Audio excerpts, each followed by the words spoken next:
mean, Hey there, YouTube. I'm back again today for another How to Play video, and today I'm very excited to teach you Villains, the card game. This is for 3 to 6 players, ages 8+. Now, the first thing you're going to want to do is make sure that each player picks out which deck of cards they would like, and each deck is going to have a unique back and a unique villain on the other side.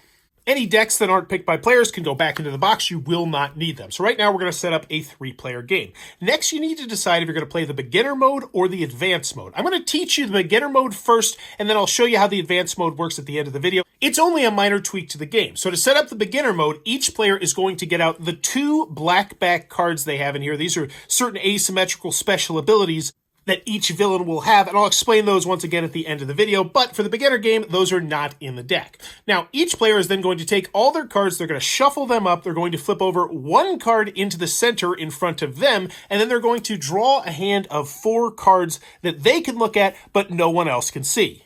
Now, the player who does the best villainous laugh will be the first player, and then play proceeds clockwise around the table. On your turn, players must always play 1 card from their hand onto their pile. So, on their turn, players will always play 1 card from their hand down. Now, if you play this onto your discard pile that's in front of you, those are going to be victory points that you'll have at the end of the game, potentially. If you play it to one of your opponents immediately to your left or to your right's pile, then they will get those points at the end of the game, potentially. So, let's go over how you play a card. So, first and foremost, the only way you can play a card is if you match either the color or the number on the top of your discard pile. So right now, this player would have to play a yellow or a 3. This player would have to play a 6 or a red, and this player would have to play a 5 or a red. So looking at this player's hand, they only have 1 card they could play, which would be this 2 yellow. Now they are very fortunate because this 2 yellow does not work on either of their opponent's discard piles. So for instance, if this were a 5 yellow, then this card would go over here. And if it were a 6 yellow, then it would go over here. And just to show you another scenario, let's pretend we're a little bit later on in the game, and then now this player plays a red 2. So in this scenario, the card could either go to the player on the left or the player on the right.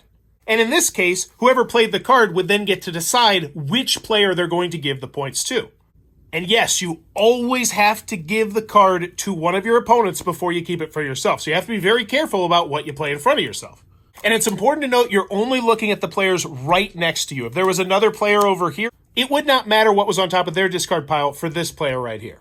Now, if a player does not have a card that they can play onto their discard pile, or they don't want to because maybe it's going to give points to one of their opponents, instead what they can do is they can play a card hero side up onto their discard pile. Now, what this means is the next time it gets back around to them, they can play whatever they want on top of this. It's a little bit like a wild, but it is potentially going to cost them victory points at the end of the game. And just to clarify, if you play a card on top of a hero, and that card could also go to one of your opponents, it still goes to your opponent before it goes to you. And yes, if you want to, you can put a hero on top of a hero. And just to clarify, you can never play a hero on top of someone else's discard pile, even if they have a hero on top of their pile. And you may never search through your discard pile at any time to count the number of villain or hero cards. But once a player has played a card out, they will end their turn by drawing back up to 4 cards in their hand, and then it moves to the next player clockwise around the table. And you continue to do this until all the cards have been played. Now, when all players have played all their cards, you're going to tally up your scores. Now, to do this, each player is going to look at their discard pile. And the first thing you're going to do is see how many heroes you have face up. So in this particular scenario, we have 1, 2, 3, 4, 5 heroes face up in our pile. What this means is that if we have any 5s in our scoring pile, they're not actually going to score us points. So this player actually got lucky because they don't have any 5s in their hand, and they would just total up the number of points they have, which would be 12, 15, 17, 20 points. But I also want to show you what happens if you get more than 6 cards hero side up. In this scenario, you get double penalty. So the first thing is, if you go over 6, you automatically have all your 6-point cards negated, so they're not going to score you any points. And the number you went over 6 is also going to be negated. So in this scenario, this player would not score anything on their 6s or on their 1s. And in this scenario, they wouldn't score anything on their 6s or their 2s.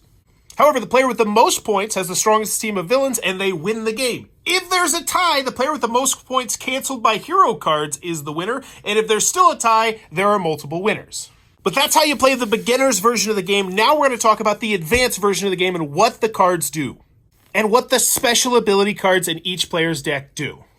Now, to play a special card, you're going to play it face up onto a separate special discard pile in the middle of the table. Then follow the abilities as I'm about to tell you for each one right now. So first we have Maleficent's Powerful Curse. What this does is it's going to immediately remove the card with the highest numerical value on display in the discard piles from the game. Not just from your left or from your right, but of everyone. And yes, that does mean it could potentially remove yours if you're not careful.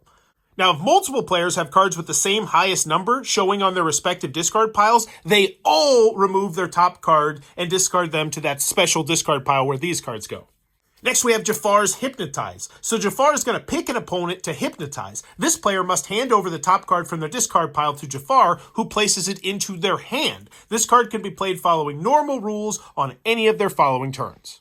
Next, we got Captain Hook. Captain Hook demands that all opponents, not including himself, must flip over the top card in their discard pile. A villain card becomes a hero card, and a hero card becomes a villain card.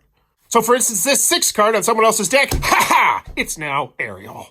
So next we have Cruella de Vil's Swipe, and she's going to swipe the top card from one player's discard pile with their own. Now, if the player who played Swipe doesn't actually have a card in their discard pile, then the other player receives no card in return. And the cards that are swapped don't have to follow any normal placement rules when they're placed onto their new discard piles.